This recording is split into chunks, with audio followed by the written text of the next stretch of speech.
Oui, Jürgen, pour Rose, oui, le groupe 228F est là, on peut commencer. Moi, j'étais en pleine régénération, je n'ai pas vu le temps passer. Bonjour et bienvenue à Moulinox 2000. Bonjour et bienvenue ce 2 juin de l'an 5312.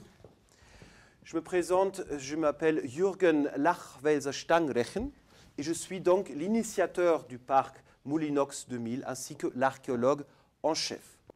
Je vous présente également ma collègue Rose de la Valerge qui, elle, est responsable des employés du parc Moulinox 2000. Je pense, vous l'avez tous appris à l'école, réchauffement climatique du 21e, 22e et 23e siècle. Ce temps a été donc suivi par un âge glaciaire qui a duré près de 2500 ans. Après, lorsque les conditions climatiques se sont améliorées, nous avons découvert sur ces lieux des ruines qui viennent d'une civilisation qui a probablement existé aux alentours de l'an 2000. À partir de ces ruines, nous avons ensuite lancé un vaste chantier de reconstitution, c'est-à-dire nous avons reconstitué en fait l'endroit tel qu'il était il y a 3000 ans en arrière. Nous nous sommes aperçus, après quelques années de recherche, qu'à l'époque, dans les années 2000, on écrivait là-dessus. Malheureusement, à l'époque, ils écrivaient en trop petit, c'est impossible à relire, et on a beau lécher, il n'y a rien qui en sort. Donc pour faire ce test d'aptitude, ça va être une expérience extrêmement concrète de rapprochement entre vous pour que vous puissiez ressentir ce que les contemporains d'époque ressentaient, ainsi entassés les uns sur les autres.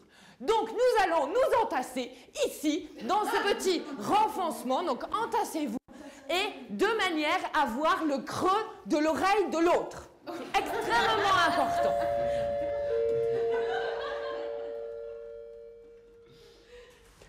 Il faut alors s'imaginer à quel point ils se trouvaient entassés dans leur vie. Mais pourquoi se sont-ils donc entassés ainsi?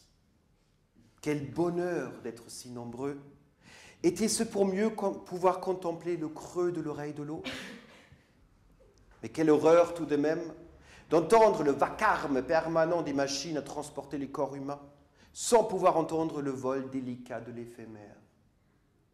D'être en permanence sous le risque que son coude soit vu, de ne pas pouvoir voir l'horizon à cause des entassements d'habitations hautes et innombrables. Des gens qui nous observent. Ah oui, alors tout à fait, très très bonne observation. En effet, alors comme vous le voyez, il y a des individus qui circulent tout autour de nous. Alors ne prenez pas peur, tous ces individus sont des employés du parc Moulinox 2000, donc je les connais tous personnellement. Et comme vous, ils ont, vous le voyez, endossé les costumes d'époque des années 2000. Donc bon, la costumière parfois fait un peu de fantaisie, mais globalement, elle s'en sort plutôt bien. Vous le voyez là-bas, cette collègue, je crois que c'est Martine.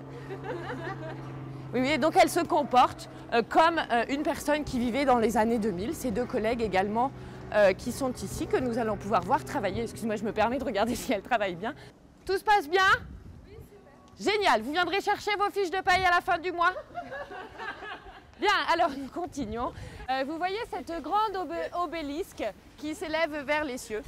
Et de l'autre côté, il y a une autre obélisque, ce qui fait une double obélisque à l'entrée de la cité. Donc ils avaient atteint le nombre effarant de 7 milliards.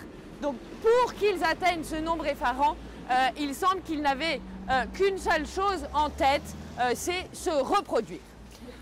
Donc, ils avaient ici érigé ces grandes obélisques qui sont en fait des sculptures qui représentent des phallus à 4 testicules. Donc là, je ne sais pas si vous l'avez vu, regardez, il s'est maladroitement caché là-bas derrière ce luminoir. Alors, comme nous avons encore 45 visites de groupe à faire ensemble et que lorsque les gens ne réagissent pas, il fait après la gueule pendant toute la journée, je voudrais vous demander de faire exprès avec moi, de ne pas le voir et nous allons faire semblant, s'il vous plaît, de le chercher. Où êtes-vous, Jürgen? Je ne vous trouve pas. Jürgen? Oh, mais où êtes-vous? Nous allons procéder à la signature des contrats. Mais attendez, non, là vous avez signé autre chose.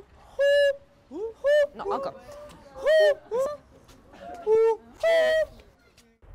Mais qui étaient tous ceux qui vivaient dans ce monde horrible et merveilleux à la fois? Qui étaient-ils à pouvoir regarder dans leur lit ce qui se passait de l'autre côté de la planète?